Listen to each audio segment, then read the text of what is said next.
Air signs, tignan natin kung ano po ang mensahe para sa iyo ngayong araw. Keep in mind po na ito ay general reading lamang, so hindi po lahat ay makaka-relate, so be open-minded. Sa mga hindi pa po nakasubscribe dito sa ating channel, please subscribe na po kayo and pa-like na din po ng ating video. At sa mga nais naman po mag-avail ng ating private readings, ng ating Evil Eye Amulet, ng ating Cures Bracelet, makikita nyo po yung link sa description box. Tarot Intentions by Aliana Reyes. Okay, tignan po natin kung ano ang mensahe para sa'yo ngayong araw na ito. We have Four of Cups. Naiinip po yung iba sa inyo. We have Six of Pentacles. Naiinip yung iba sa inyo sa growth, sa perang inaasahan po ninyo. We have the Magician. Okay, so kung naiinip daw, wag mag-complain. Air signs, kumilos daw kayo kasi kayang-kaya nyo pong gawin yan, no?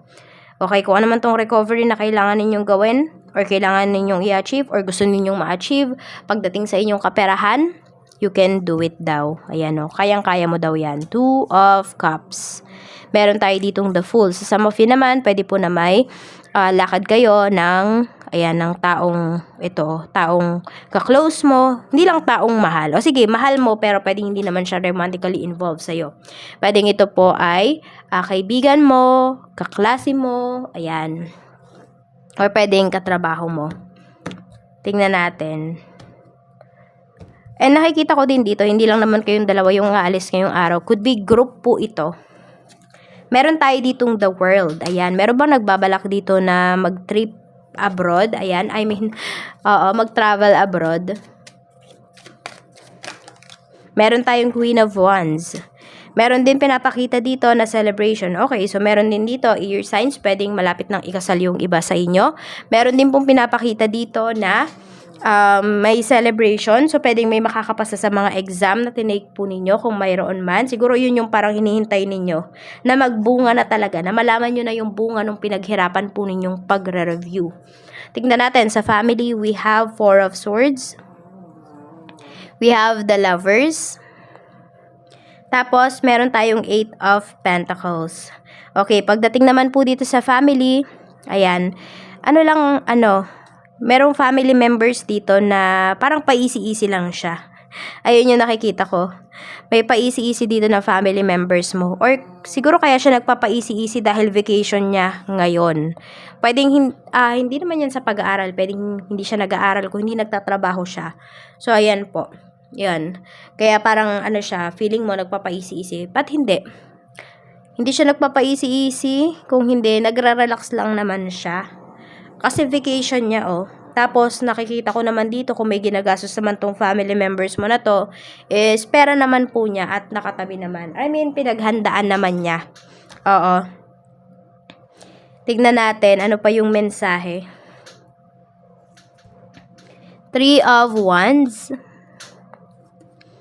Page of Wands. Pagdating to sa mga friends mo, yun nga, parang meron nga kayong lalakarin dito. Hindi ko alam kung visa ba yung lalakarin nyo ng mga kaibigan mo. Basta pwede kasi may magta-travel po dito. Siguro sabihin natin kung hindi man travel to sa ibang bansa. Pwede pong magta-travel kayo dito sa Pinas. So, pwedeng pinag-uusapan po ninyo at magkikita-kita kayo ngayong araw na ito. Mayroon tayo ditong Four of Pentacles. We have Six of Swords. And we have Eight of Swords. Ang pinapakita po dito, air signs, ay meron pa rin dito. Hindi pa rin po kayo nakaka-move forward from your ex. Or baliktad, kung kayo ay naka-move forward na, si ex hindi pa. Iniisip-isip pa rin niya po kayo. Minsan gusto niyang mag-reach out sa'yo, kaya lang pinanghihinaan siya ng loob. Oo. Tapos kung nagkikita naman kayo, nag-cross yung landas nyo, parang nagbubulag-bulagan siya. Parang feeling mo, 'di ba? Yung parang hindi kanya nakikita ganon. Or ikaw 'yan, baliktad, pwede rin. Ten of Swords, pagdating to sa kaperahan mo. Queen of Swords, nag-overthink yung iba sa inyo. Death card. Okay. So, hindi ko alam kung meron ba kayong problems regarding your health, your signs.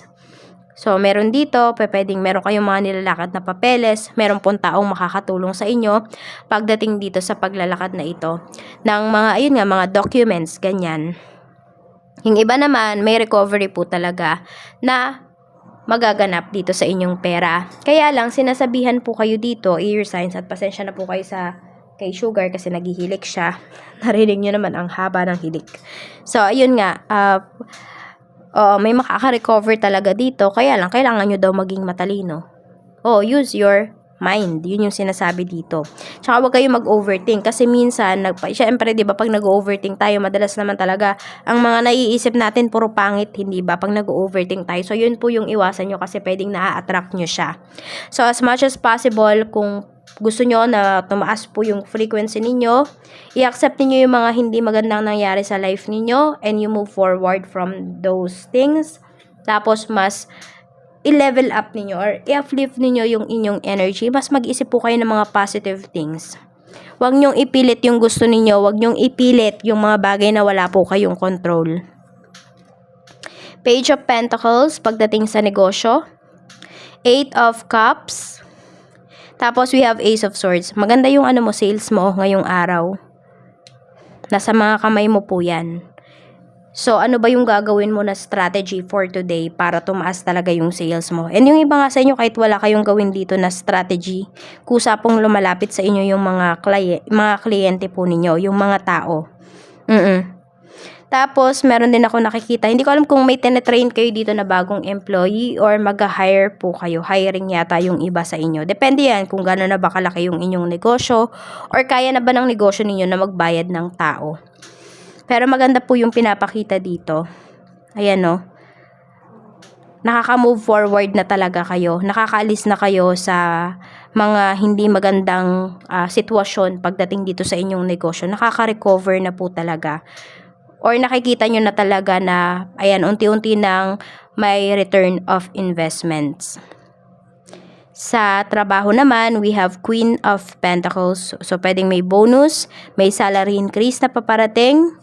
We have Five of Pentacles. Okay, so, medyo ingat lang daw po kayo, air signs, kasi baka naman, ayan, may ma-receive kayo na money ngayong araw na to pagdating sa inyong trabaho, tapos gastusin nyo kaagad. Meron din naman po dito, ayan, baka may matukso. Oo nga.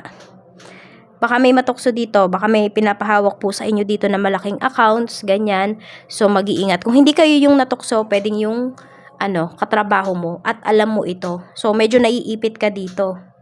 Parang dinadamay ka. Meron akong nakikitang ganyang energy. Siya yung gumawa, pero bakit damay ka, air signs? Tingnan natin. Ayan o, baka kasi mamaya shineran ka ng tao na yon galing sa masamang gawain niya. Tapos ayun, parang feeling mo nga, nakasama ka na kasi, di ba? Tumanggap ka. May suhol, yung iba po dito. Hindi ko alam kung ano nangyayari sa work ninyo, pero hindi po siya. Yung iba, maganda naman yung nangyayari, yung iba po hindi. Ayan o. Parang ito, nandiyan na lang talaga kayo, hanap buhay na lang talaga siya.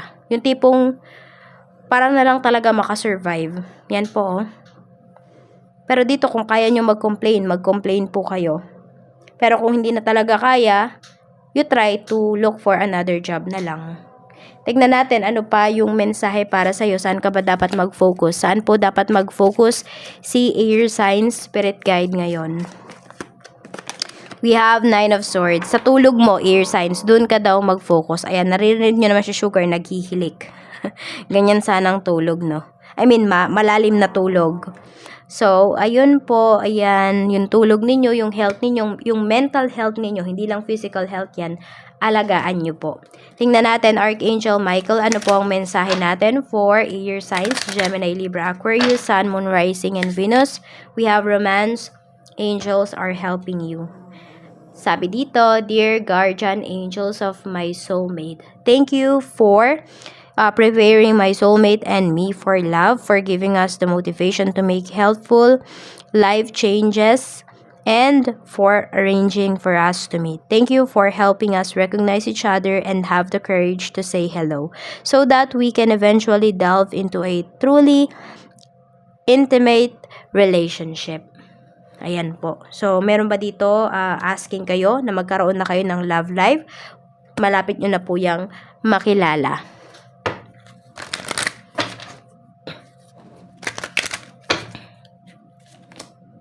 Your dreams need a practical plan. So, totoo naman talaga yan. Hindi pwede na magpaplano tayo tas wala naman pala tayong action na gagawin.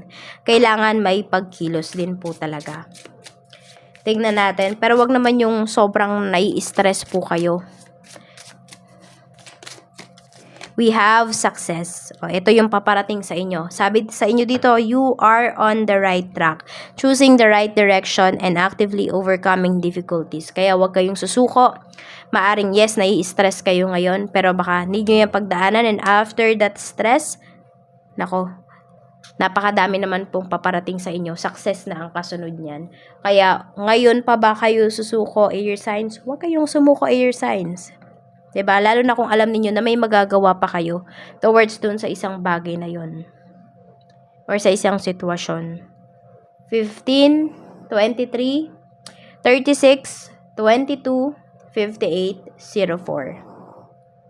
At yung dalawang number nyo naman po, 16 and 25. Maraming salamat po. Mag-iingat kayo always and more blessings to come.